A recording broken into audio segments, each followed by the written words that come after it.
ABN news channel, Andhra Jyothi దినపత్రిక ఎండి రాధాకృష్ణ, అదేవిధంగా YSR Congress party Rajya Sabha సభ్యులు విజయసాయిరెడ్డి, వీళ్ళిద్దరి మధ్య మాటల యుద్ధం నడుస్తుంది.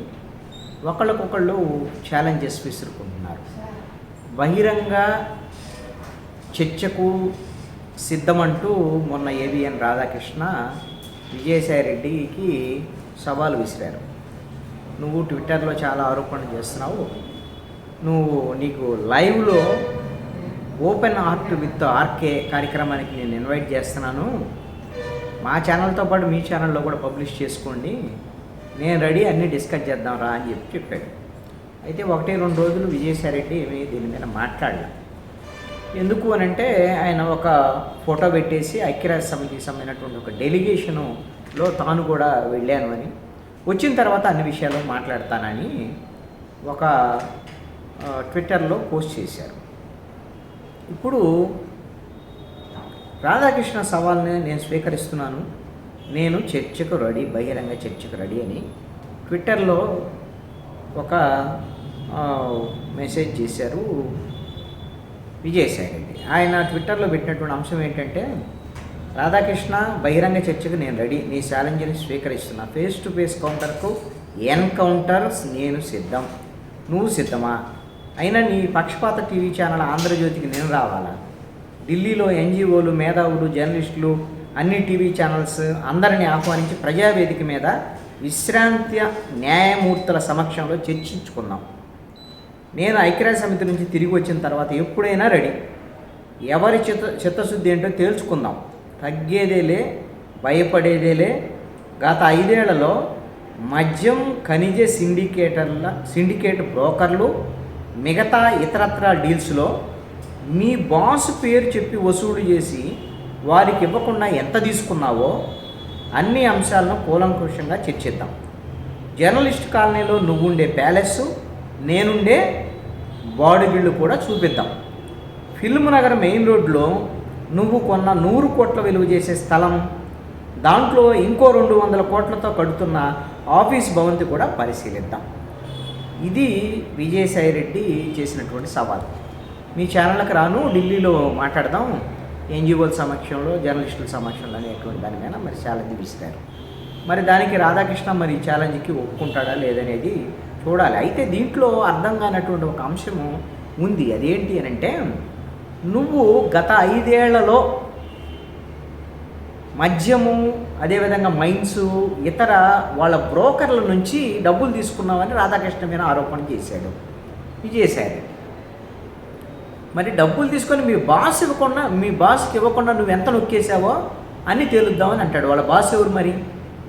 రాధాకృష్ణే ఏబిఎన్ ఛానల్కి ఎండి, ఆంధ్రజ్యోతి పేపర్కి కూడా ఆయనే యజమాని, ఆయనకి ఎవరు బాస్ లేరు.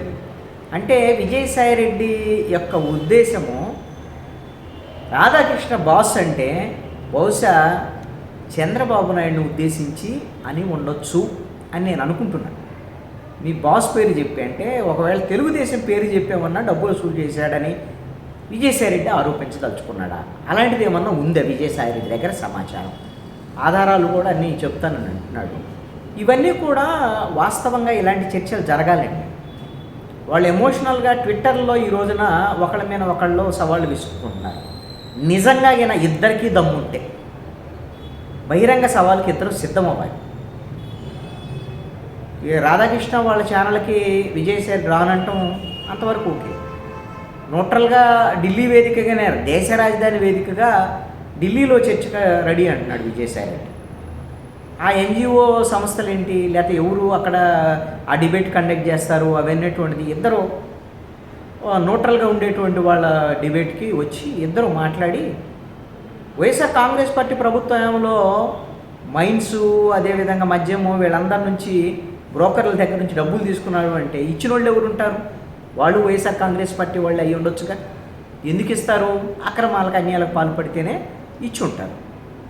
ఏది విజయసాయిరెడ్డి చేసినటువంటి ఆరోపణ ప్రకారంగా రాధాకృష్ణ మరి అలాంటివి చేశాడా లేదా, ఇవన్నీ విజయసాయిరెడ్డి ఆ విధంగా ఆధారాలతో సహా చూపిస్తే మాత్రమే ఎవరైనా నమ్మేదానికి అవకాశం ఉంటుంది. మరి వీళ్ళిద్దరూ కేవలం మాటల వరకే పరిమితం అవుతాయా ఈ సవాళ్ళు, ప్రతి సవాళ్ళు, లేకపోతే బహిరంగ చర్చ వరకు వెళ్తాయా అనేది చూడాలి. బహిరంగ చర్చ జరిగితే మాత్రము ఇద్దరు సంబంధించినటువంటి అంశాల ఆధారాలతో సహా కొన్ని బయటకు వచ్చేదానికి అవకాశాలు ఉండొచ్చు. మా దగ్గర ఆధారాలు ఉన్నాయని విజయసాయిరెడ్డి అంటున్నాడు. నువ్వు ఏ విధంగా గత ప్రభుత్వ హయాంలో జగన్మోహన్ రెడ్డిని కాదని ఏ విధంగా మాతో మంత్రాలు జరిపావు, అవన్నీ నేను పర్సనల్ విషయాలు చెప్పను అని రాధాకృష్ణ అంటున్నాడు. మరి ఆ విషయాలు ఏంటి? విజయసాయిరెడ్డి చేసిన అక్రమాలు ఏంటి? ఢిల్లీ లిక్కర్ స్కామ్లో వాళ్ళ అల్లుడికి సంబంధించినటువంటి వ్యవహారం కానీ ఇలాంటి ఇంకా ఏమన్నా రాధాకృష్ణ దగ్గర ఉంటే ఉండొచ్చేమో. మరి అవన్నీ కూడా బయట పెట్టాల్సినటువంటి అవసరం కూడా ఉంది. బహిరంగంగా చర్చ ఇద్దరు మాట్లాడుకున్నప్పుడు ఎవరు అడగరు. ఇప్పుడు బహిరంగంగా ఇద్దరు బహిరంగపడ్డారు కదా, ఒకరికొకరు సవాలు విసురుకుంటున్నారు కదా. రాధాకృష్ణ అయితే మాత్రం నాకు తెలిసి వెనక్కి తగ్గుతాడని అనుకోవట్లా. గతంలో రోసయ్య ముఖ్యమంత్రిగా ఉన్న సమయంలో రోసయ్య కూడా రాధాకృష్ణ మీద కొన్ని ఆరోపణలు చేశాడు. ఈయన సైకిల్ దొక్కుంటూ వచ్చేవాడు, చైన్ పడితే చైన్ వేసుకొని చేతికి ఎదిగినటువంటి గ్రీజును కడుక్కోవడానికి మా ఛాంబర్కి వచ్చాడు, ఇలాంటివన్నీ కూడా వ్యంగ్యంగా మాట్లాడాడు. బహుశా అసెంబ్లీలో ఎక్కడో మాట్లాడినట్టుకున్నాడు రోజు. దాని మీద కూడా గట్టి కౌంటర్ ఇచ్చాడు రాధాకృష్ణ. అసలు ఆ సమయంలో మీ కాంగ్రెస్ ప్రభుత్వమే లేదు, నువ్వేట మంత్రి ఉన్నావయ్యా, నేను ఎప్పుడు ఇచ్చాను నీ ఛాంబర్కి అని గట్టి కౌంటర్లు ఇచ్చాడు. ఎవరూ ఆయన మీద ఆరోపణలు చేసినా రాధాకృష్ణ అయితే వెనక్కి తగ్గడు. మరి ఈ విషయంలో మరి విజయసాయిరెడ్డి రాధాకృష్ణ మధ్య సవాళ్ళు ఏ స్థాయి వరకు వెళ్తే ఏంటి చూద్దాం.